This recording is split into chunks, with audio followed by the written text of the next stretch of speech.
అనుభవిస్తారు బాలక. నేను మాత్రం దానికి అడ్డురాను బాలక. నా అయ్య చెప్పిందైనా కానీ తప్పనిసరిగా పాటించాలి అని. కానీ మీరు కూడా నాకు సంతోషపెట్టడమేగా, సక్రమంగా పూజలు జరిపించండి, కొద్దిగైనా నాకు రక్తం చూపించండి. ఇది వరకు నేను చేసిందంతా మీరు సంతోషంగానే అందుకుంటున్నాను. కానీ మీరు మీరు వాగ్దానం తీసుకుంటారు కానీ మీకే సరిపోతున్నాయి కదా. అట్లా ఏం లేదు తల్లి.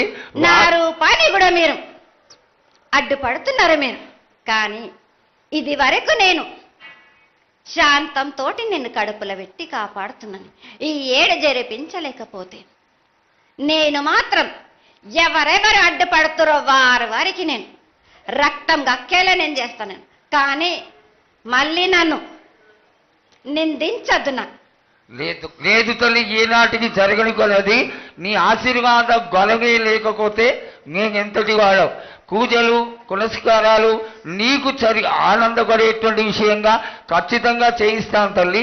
అదేవిధంగా నా బాలులందరికీ ఒకటి విజ్ఞప్తి చేస్తున్నాను బాలక్క. నన్ను కొల్చేవారే కాదు, నా అలంకరణ చేసేవాళ్ళు కానీ నా ముందుండే వాళ్ళే కానీ నాకు మాత్రం తప్పనిసరిగా విధి విధానంగా నాకు జరిపించండి. అమ్మా తప్పకుండా చేస్తాను తల్లి. అదేవిధంగా గ్రామ పెద్దలు, నగర పెద్దలు, కౌరులు, భక్తులు అందరూ నీకు ఎంతో ఘనంగా ఈ 3 సంవత్సరాల కంటే కూడా 100 రెట్లు ఎక్కువగా భక్తజన సందోహాన్ని ఆలయానికి వచ్చి ఎంతో గొప్పగా పూజలు చేశారు. ఈ పూజల యొక్క సంతోషాన్ని తెలియజేయ తల్లి. సంతోషంగా ఆనందంగా అందుకుని ఏటికొక్కసారేగా అందాం. బాలబాలికలు సంతోషంగా ఆనందంగా నాకు పూజలు అందించాను. నాకు వారి అందరినీ నేను వెంటుండే కాపాడే భారం నాది. అరికాలకు ముళ్ళినట్టే నాముని వల్లతోటి బీస్తాను భారం నాది.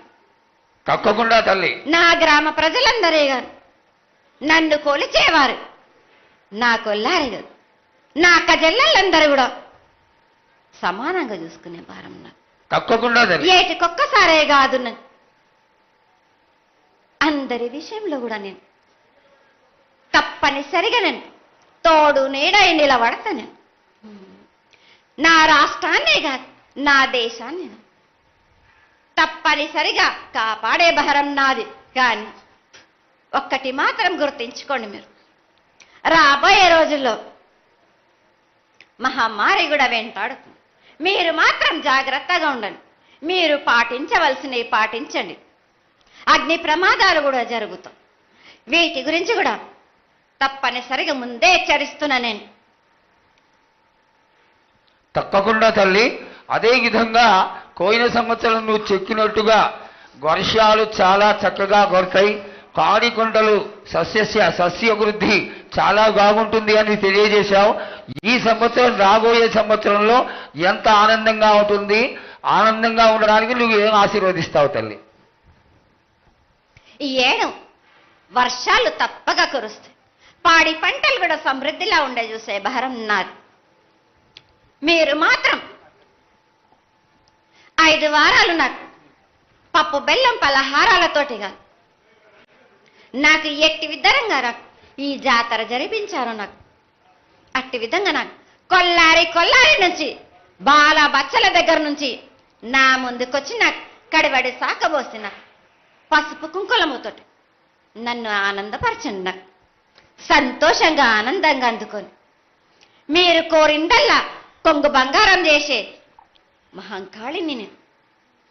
అమ్మా నువ్వు ఆ ఈశ్వరుడికి చెంగడి నీళ్లు ఎంత సంతోషమో ఆ విధంగా సంతోషమైనటువంటి తల్లివి కాబట్టి నీకు ప్రతి ఒక్క ఇంటి నుంచి శాఖలు సమర్పించడం ఎంత గొప్ప విశేషం తల్లి. నిరాడంబరతకి ఇది నీ యొక్క గొప్పతనం తల్లి.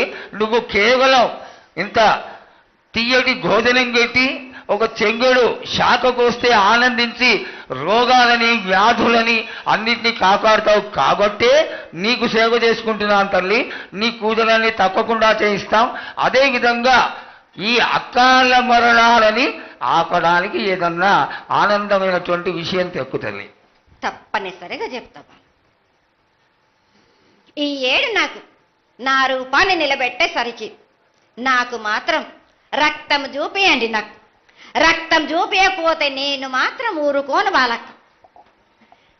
కొల్లారి కొల్లారి కాదు, గ్రామం మొత్తం సంచారం చేస్తాను. అయ్యో, అంతటి ఉగ్రసుఖం వద్దు తల్లి. చెయ్యడానికి చేయించడానికి పెద్దలందరూ నిన్న కూడా ఒక చిన్న చర్చ జరిగింది. అయినంత తొందరలో నీకు అది ఎవరాపినా గాని నేను మాత్రం ఆగను బాలక. ఇది వరకు నేను సంతోషంగా ఆనందంగా అందుకుంటు.